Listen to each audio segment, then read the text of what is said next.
नमस्कार मित्रों, आपने यूनिट 1 केनी इंस्टॉलरना ट्रू और फॉल्स सीखी गया।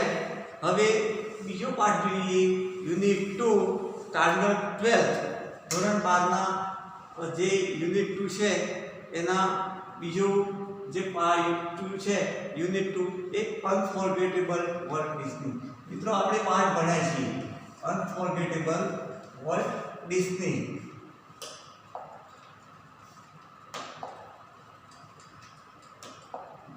Unforgettable world Disney. मित्रों अनफॉरगेटेबल એટલે ભૂલી ન શકાય તેવા। મિત્રો ટાઇટલ જો તમે તો વર્લ્ડ ડિસ્ની ને ભૂલી ન શકાય। અનફોરગેટેબલ મિત્રો કાર્ય અને જીવનમાં બહુ સંઘર્ષ કર્યો છે। તમે પાઠ ભણ્યા છો વર્લ્ડ ડિસ્ની કે જેનું એક સપનું હતું ડિઝનીલેન્ડ ચાલુ કરવાનું, તો એમને ડિઝનીલેન્ડ ચાલુ કર્યું અને બહુ જબરજસ્ત संघर्ष કર્યો। એટલા માટે આપણે પાઠમાં અનફોરગેટેબલ વર્લ્ડ ડિસ્ની નામ આપ્યું છે પાઠમાં, બરોબર। તો અનફોરગેટેબલ એટલે ભૂલી ન શકાય તેવા વર્લ્ડ ડિસ્ની। તો મિત્રો આજે ટ્રુ ઓર ફોલ્સ જોઈએ તો ભૂલી ન શકાય તેવા વર્લ્ડ ડિસ્નીના જે ઇમ્પોર્ટન્ટ છે કે જે એક્ઝામમાં પૂછી શકાય એવા ટ્રુ અને ફોલ્સ છે। મિત્રો એક એક શબ્દ પર ધ્યાન રાખજો। પરીક્ષામાં आप जे छे मोस्ट आईएमपी ट्रू और फॉल्स से तो पूछाई सके छे। तो we are learn about the lesson true और false.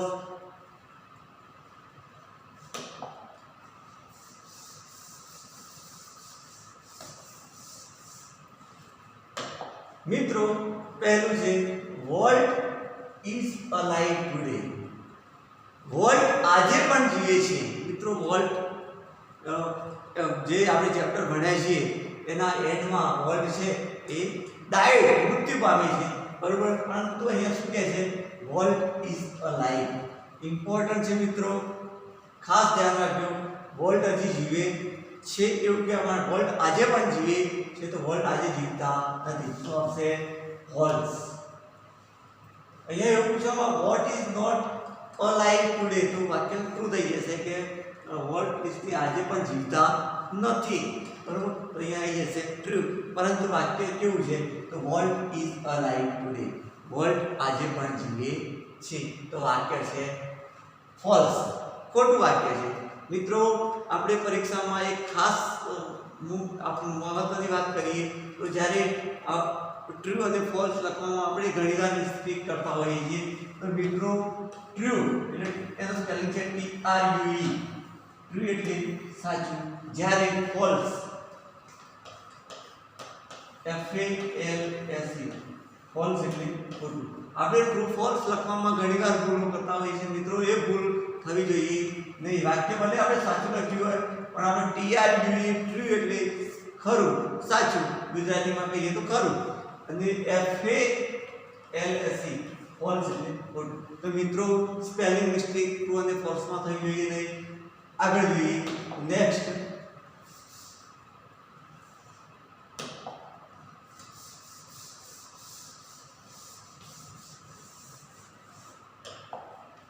Vote was a complex main.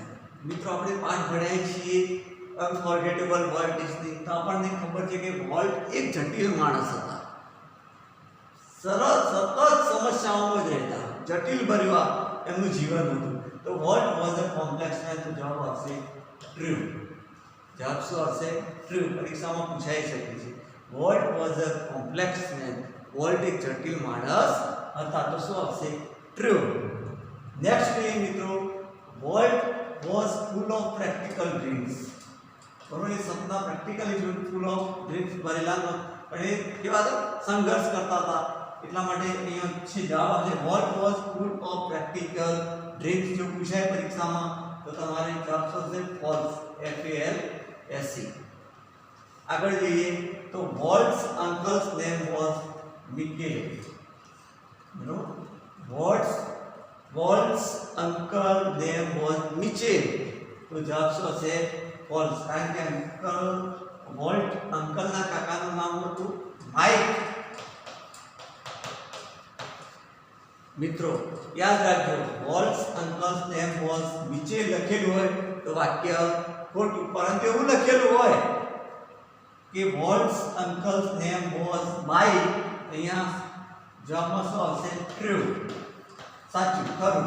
પરંતુ અહીંયા એવું આપેલું છે કે વોલ્ટ્સ અંકલ્સ નેમ વોઝ નીચે, બાકી કેવું છે? ખોટું.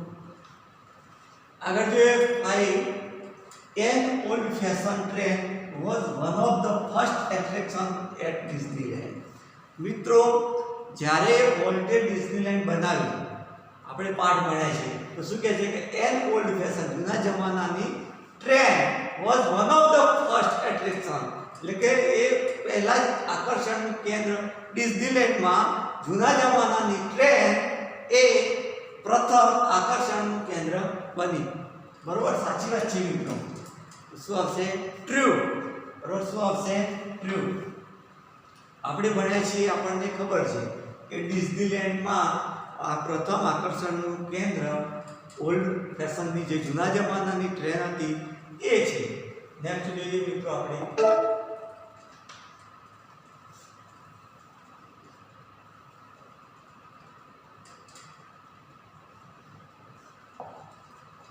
હવે Walt made first money for a sketch of neighbours what's cart. વોલ્ટે પહેલા પડોશીના ઘોડા ગાડીનું ચિત્ર બનાવી અને પૈસા કમાયા. મિત્રો તો શું આવશે? એને ઘોડા ગાડીનું ચિત્ર નહોતું બનાવ્યું, પરંતુ હોર્સ એટલે કે ઘોડાનું ચિત્ર બનાવ્યું હતું. તો અહીંયા એવું લખેલું કે Walt's made first money for sketch of neighbor's horse. આટલું લખેલું હોય તો વાક્ય ટ્રુ થશે, પરંતુ અહીંયા કેવું શું લખેલું છે? તો volt made first money for a sketch of neighbours horse. બરોબર, તો શું કહે છે કે વોલ્ટે પડોશીના ઘોડાગાડીનું, યાદ રાખજો શું કહે છે? ઘોડાગાડીનું ચિત્ર બનાવી અને પૈસા કમાયો. તો વાક્ય કેવું આવશે? False.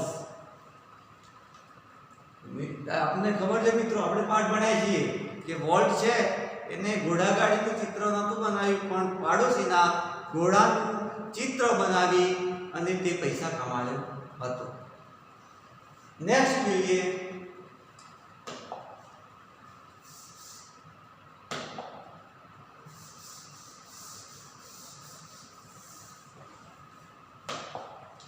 Next 7. He studied cartooning in Kansas.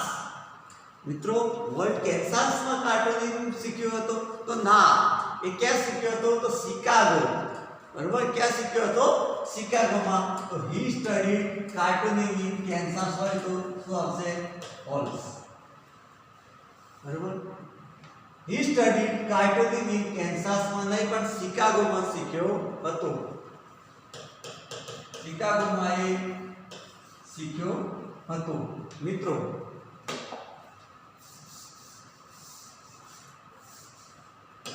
તો અહીંયા he studied cartooning in Kansas આ પૂછાય પરીક્ષામાં તો ફોલ્સ આવે, પરંતુ મિત્રો જે વોલ્ટ ડિસ્ની છે એ કેન્સાસમાં નહીં પરંતુ શિકાગોમાં એ કાર્ટૂનિંગ શીખ્યો હતો. નેક્સ્ટ જોઈએ તો Walt started first cartoon series Alice in કાર્ટૂનલેન્ડ.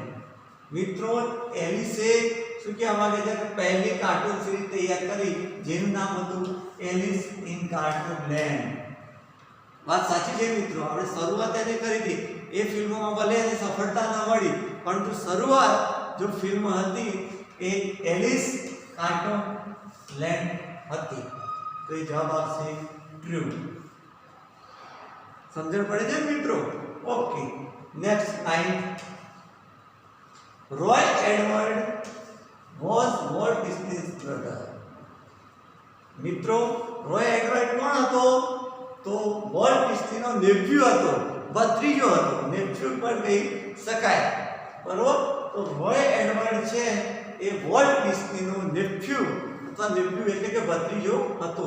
અહીંયા એનો ભાઈ તો વોલ્ટ ડિસ્ની જ હતો. બરોબર, તો અહીંયા જોઈએ તો Roy Edward was Walt Disney's brother. શું આવશે જવાબમાં ખોટું, કારણ કે રોય એડવર્ડ એનો નેફ્યુ ભત્રીજો હતો. પરીક્ષામાં એવું પૂછાય કે Roy Edward was Walt Disney's nephew, તો શું થઈ શકે? પરીક્ષામાં એવું પણ પૂછાય કે Roy Edward was Walt Disney's nephew, તો ટ્રુ આવશે. પરંતુ જો Roy Edward was Walt Disney's brother પૂછાય તો જવાબ શું આવશે? ફોલ્સ. મિત્રો ખાસ યાદ રાખજો. નેક્સ્ટ જોઈએ આપણે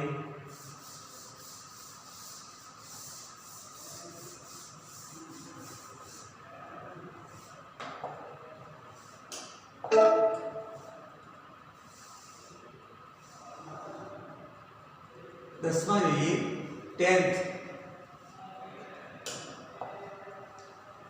volt vested the money he earned. મિત્રો વોલ્ટ જે પૈસા કમાતો હતો તે વેસ્ટ કરતો હતો તો નહીં.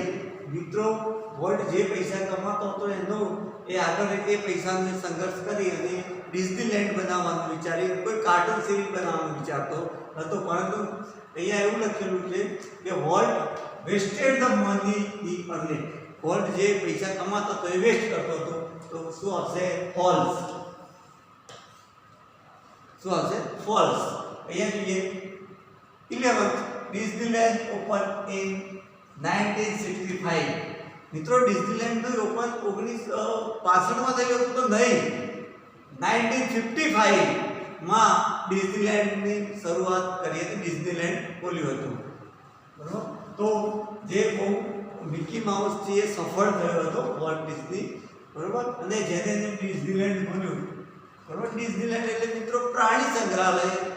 તમને કદાચ પાઠ ભણ્યા છે પણ હજી ખબર નહીં હોય તો ડિઝનીલેન્ડ એક આપણે પ્રાણી સંગ્રહાલય જેવો જે કાર્ટૂનિક ઝૂ કહેવાય, બરોબર, પ્રાણી સંગ્રહાલય કહેવાય. તો વોલ્ટે ડિઝનીલેન્ડ ઓપન ઇન 1965, તો જવાબ આવશે ફોલ્સ.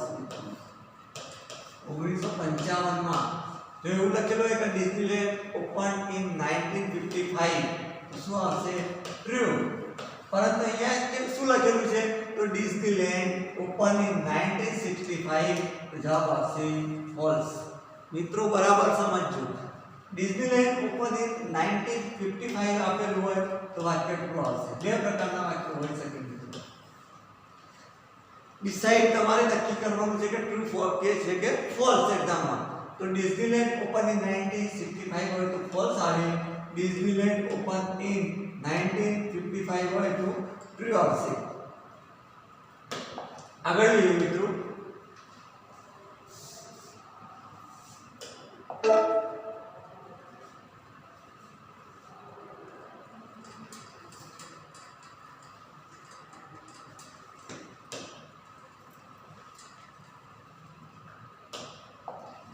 અહીંયા 12. Walt wished that Disneyland would be unique. Walt Disney છે એકદમ યુનિક અજોડ બનાવવા માંગતા હતા, તો એ વાક્ય શું છે? ટ્રુ. શું છે વાક્ય? ટ્રુ. મિકી માઉસ મેડ વોલ્ટ ફેમસ. મિત્રો વોલ્ટને શરૂઆત જેને સફળતા મળી હતી એ શું હતું? Mickey mouse. જેનાથી વોલ્ટને વધારે સફળતા મળી હતી. તો એક્ઝામમાં પૂછાય કે મિકી માઉસ મેડ વોલ્ટ ફેમસ, જવાબ શું આવશે? ટ્રુ. શું આવશે? True. Walt was only 15 years old when he decided to try his luck in Hollywood. મિત્રો અહીંયા શું કહેવા માંગે છે? વોલ્ટ જ્યારે 15 વર્ષના હતા ત્યારે તેઓ હોલિવૂડના નસીબ અજમાવવાનું નક્કી કર્યું હતું, તો અહીંયા આવશે ફોલ્સ. મિત્રો 21 વર્ષના હતા ત્યારે વોલ્ટે હોલિવૂડમાં નસીબ અજમાવવાનું નક્કી કર્યું હતું. 15 યર નહીં પણ 21 યર લખેલું હતું અહીંયા, બરોબર. 21 year old were decided to try his luck in Hollywood, તો વાક્ય ટ્રુ આવવાનું, બરોબર. પરંતુ Walt was only 15 years old when he decided to try his luck in Hollywood, તો જવાબ આવશે false. પરંતુ એવું વાક્ય આપેલું હોય એક્ઝામમાં કે volt was only 21 years old when he decided to try his luck in Hollywood. તો જવાબ શું હતો? ટ્રુ. કારણ કે 21 વર્ષના હતા ત્યારે જ એમને હોલિવૂડમાં નસીબ અજમાવવાનું નક્કી કર્યું હતું. પણ પ્રશ્ન અહીંયા શું પૂછ્યો છે? અહીંયા પ્રશ્ન કઈ રીતના પૂછ્યો છે? તો volt was 15 years old when he decided to try in luck in Hollywood.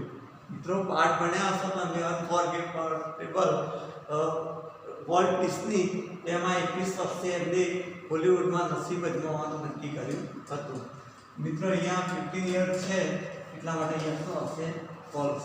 મિત્રો અહીંયા યુનિટ 2 અનફોરગેટેબલ વોલ્ટ ડિસ્નીનું ટ્રુ અને ફોલ્સ પૂરા થાય છે.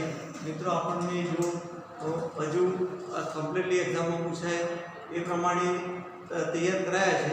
તો મિત્રો ખાસ ફરી એકવાર યુટ્યુબ ચેનલ પર વિડીયો જોજો, અમને વધારે ખ્યાલ આવશે. Thank you.